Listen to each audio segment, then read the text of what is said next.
it's fun to play games with your friends, to play video games and do your creative stuff in the company of others. I find when I open my computer and run my emulator and play my games and there are other people around, it's fun to have them witness what I'm doing, and it starts conversations. I'll just turn on my old favorite games. Um, but there's this whole other dark side to it that if I had just continued playing games alone by myself, I would have gotten better and better at video games. But there would never be a girlfriend. There would never be a interesting realized friendship. There would be these kind of submissive friendships, but where I'm like looking for someone else to tell me what to do all the time, and I'm following around my one friend at parties, being like, "Dude, like, tell me how to talk to girls. Tell me what to do. I have no game." But like,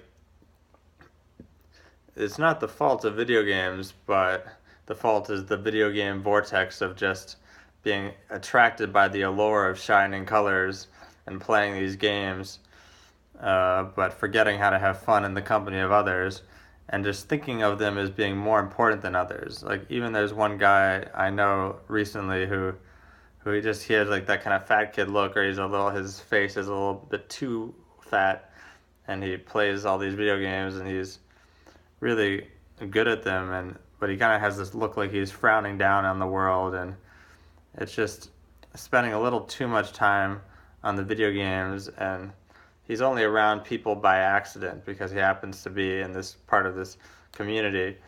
But if the community wasn't there, he would really be like the old version of me, just alone in a room on video games.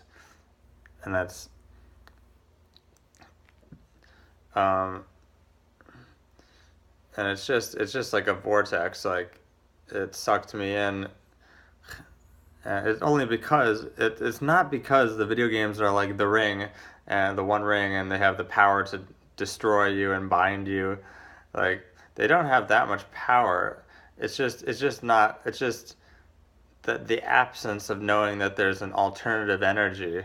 Like, it's like using all this gasoline to power your car until the ozone falls apart, and not ever knowing that you could have been using electric or water or some other fuel that was plentiful, but we just never learned how to use it. And when you know the other fuel is there, then you can use gasoline time to time and really enjoy it. Um, Now that I know that people give me energy, I can just be around people and play all my favorite games like to my heart's content, and I get satisfied more easily. And I don't need 5 hours of video games or 10 hours of video games to feel satisfied. I can play for 3 hours or play for 10 minutes, and then I get into a great conversation, or I just hang out with somebody, or they watch me play for an hour, or I watch them play for an hour, for 2 hours, or just whatever. Like, um, I love video games, and I think it sparks some great comedy, and I love people like talking over video games, and and I think it's fun when people do it together, and that's all it has to be. Like, you can play by yourself now and then, but I find the vast majority of my time I spend around other people, and life is an experience we share together. It's something we experience together, and and believe it or not, I'm not anti-technology at all. Like, I think computers and games help with social connection. They fuel. They're kind of an energy source as long as you use them to fuel the connection. If you take your computer into your room and the lights are dark and there's no windows, and like, you're gonna suffer. You're gonna feel empty inside after just a few hours or a few days.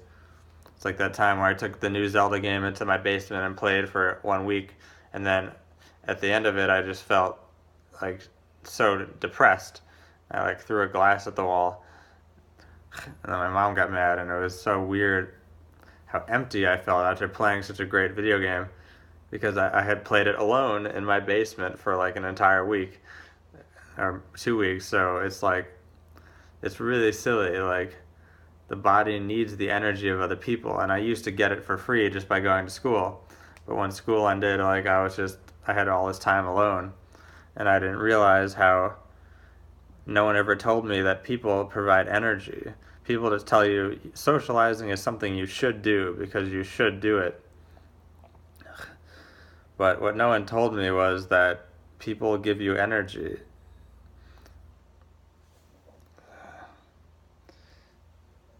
So take time to play your games around people. Just be as relaxed as you would alone and watch your movies to your heart's content, but just do it when people are around. And that's what fuels energy and even charisma. Just take the easy path.